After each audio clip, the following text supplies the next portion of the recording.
Live from the News Talk Radio 710 WOR studios in Lower Manhattan, it's Back Talk Live with Dr. Ed Kornel.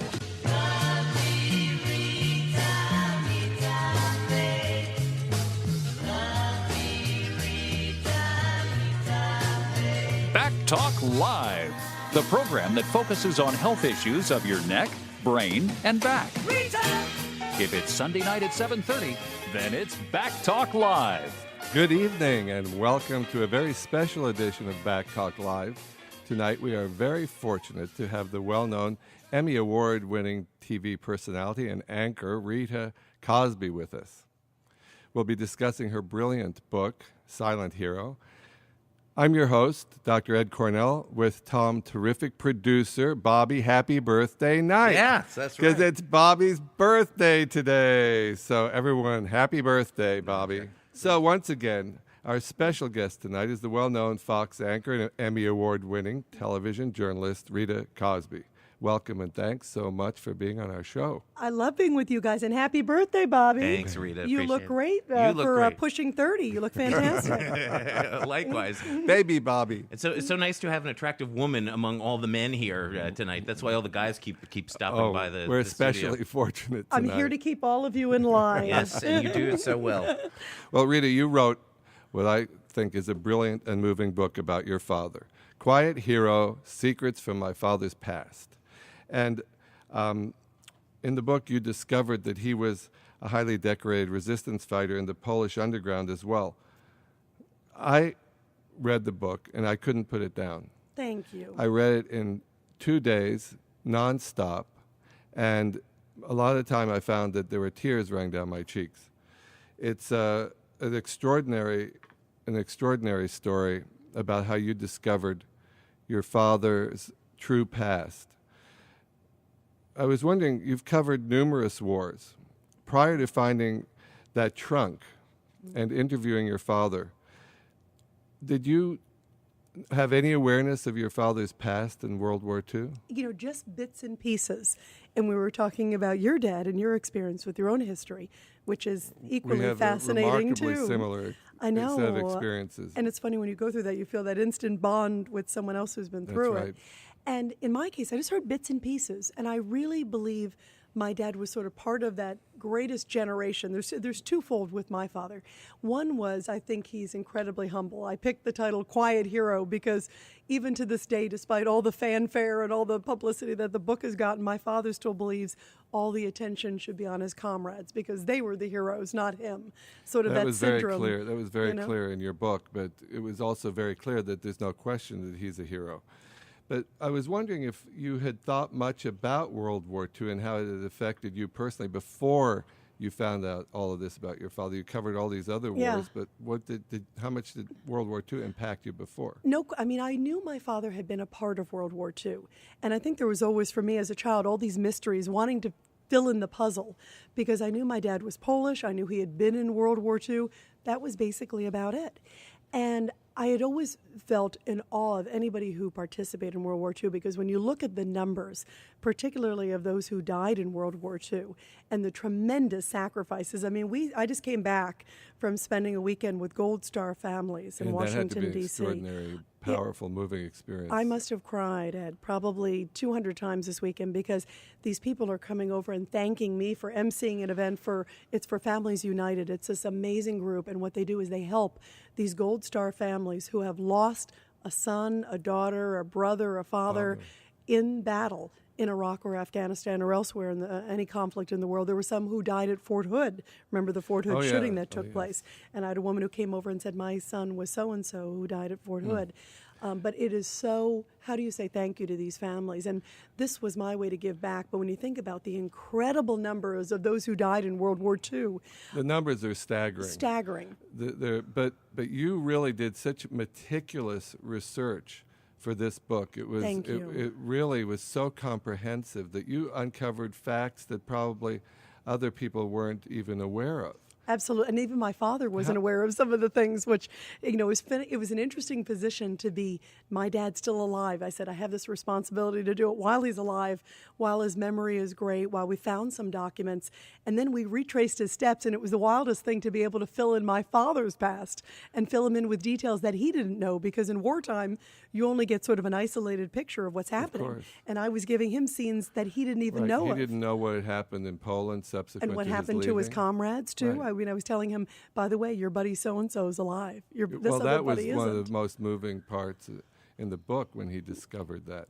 So how long did it take you to develop, to do all this research? Well, when I found the trunk, and what started it was suddenly about a year and a half ago. Here I am, this investigative journalist. I've interviewed folks all over the world. I've been in war zones and, covered, some pretty difficult things in my day. And by the way, I thought that, you don't give yourself enough credit. What occurred to me is that you put yourself in dangerous situations, just like your dad did, without thinking about it, in order to provide people with information about what's going on. And though what's interesting is, unlike your dad, who didn't want to talk about it, you did exactly the opposite. Yeah, I talked about You it talk about to it. millions. But you're doing it is also heroism, just like you defined it in the book. Oh, but it's funny. When I think, I always feel so uncomfortable when I hear that word too, because I think if I have 1/1,000,000th of the heroism that my dad had, I'm doing okay as I'm a sure person. you have way more than that. Oh, I hope. You have a lot of your father in you.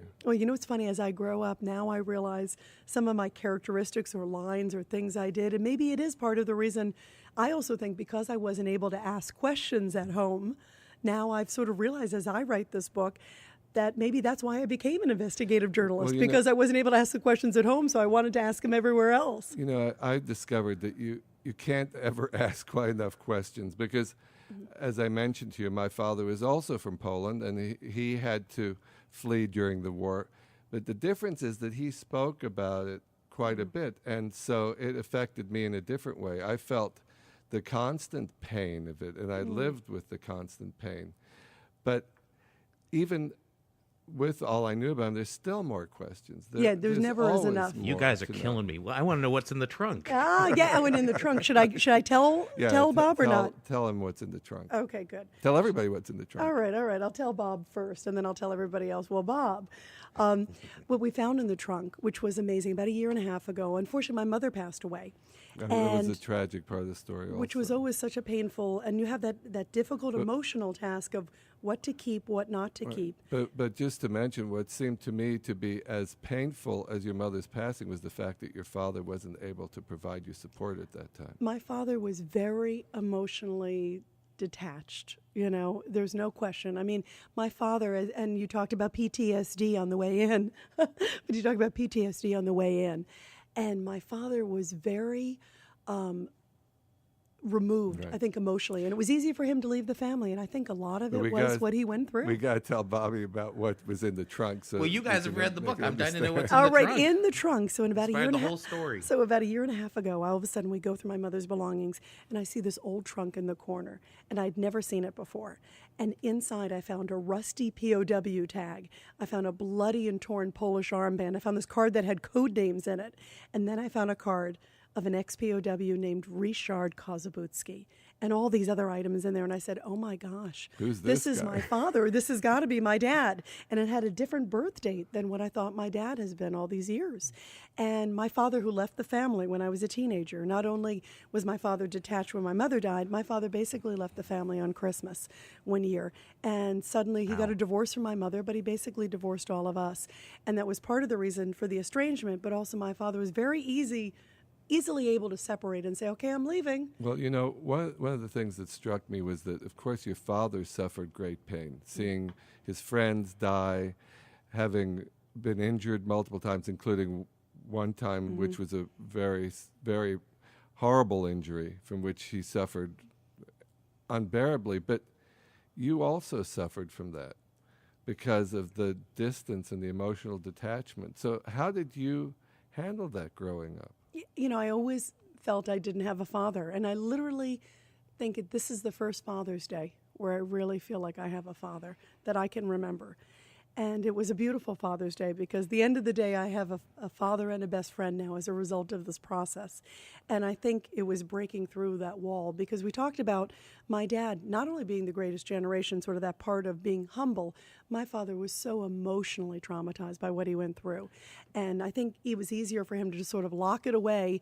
Ryszard Kozabutsky in Poland came to America, closed the door, and became Richard Cosby. Well, we can certainly understand why he locked it away, but how did it manifest itself in you? Because I think there are a lot of people who have suffered and have had these problems with their parents as a result of this. No question. We'll be back in just a moment. With We're going to find more. out the answer to this one. Welcome back. So we're having a great conversation with Rita Cosby about her dad and her book about her dad, Quiet Hero, Secrets from My Father's Past. I read the book. I was profoundly moved, as I told you, but I was asking you how the pain of your father manifest in you. You know, I think that maybe it's had me be cautious with certain relationships. It's also, I think, I've always had a longing. I mean, I certainly always felt a void in my life. And when my mother passed away, I felt like my brother and I were sort of orphans at that point. I mean, we really felt like we didn't have a strong father figure to guide us in life. I always wondered, too. It's an interesting living in your life and knowing that there was somebody who went through something. And my mother, when I was 8 years old, I had to think back when I was writing the book, and when did I realize my dad was different than other dads? And we were camping in Maine. My dad took his shirt off. He was running, came back, took his shirt off. I saw all these scars on his body. And I asked my mother, did Dad get in a fight? What's different about his body? Why does he have all these big scars? And my mother said, your dad went through tough times growing up. We don't talk about it. Well, why don't you tell us now what those scars are all about that you discovered? Yeah, and now I've come to learn that each of those scars basically he almost lost his life for. A number of them. There's one that's on his forehead, and it's from a grenade that went off, right? Can you imagine? No, that was extraordinary. And he says that was a minor call, Another time, a dive bomber was chasing him. Can you imagine a Nazi German dive bomber chasing after him?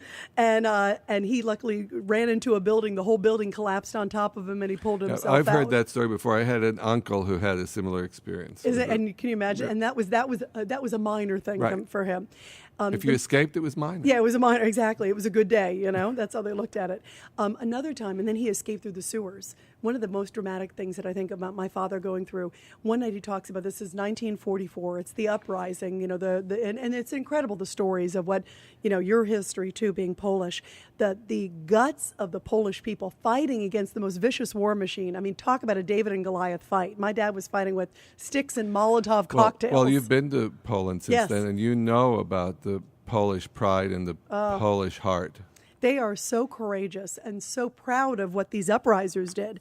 And one night that they talk about, in fact, very famous scene in Polish history, they were surrounded by the Nazis. And they basically said to my dad, keep fighting, keep fighting. Some people are escaping. And my dad's like, where are they escaping? We're basically dying for our country tonight. We're surrounded by the most brutal war machine in the world. This is it. And they said, keep going, keep going. And finally his commander came by and said, it's your turn to escape. I was like, where are we going? And he said, there's no safe above, it's not safe above ground, you're going below ground. And they said, drop your bags, you're going in the sewers. And it was march or die is what they told him. So he's holding onto the guy in front of him for dear life, crawling through the darkness. And the guy in front of him had a cone of a machine gun hitting his head. And when he came out, didn't even realize that it was bleeding the whole time. And he comes out and everyone's like, what happened to you? And he didn't realize it because he didn't want to let go of the guy in front of him in the sheer darkness. And it left a big scar on his forehead. And when we went back to Poland, Rita the journalist sort of kicked in and we were trying to retrace folks. None of his relatives we could find. Was that the moment when you went back to Poland where your father really finally started to open up to you and share the experiences? Oh, absolutely. My father he was sharing broke experiences with you before, but he really broke down when he arrived in Poland. Yeah, he really broke down. And it was a lot, and it's interesting. When you go through this, it's baby steps. But it's he didn't want to do it until you convinced him to do it. Yeah, and until I told him that the president of Poland was expecting to see him. Between an me and event. the president of Poland, he felt like he had to go. But I want to get back for a moment to how he got his worst injuries. Can you tell us about that horrible event?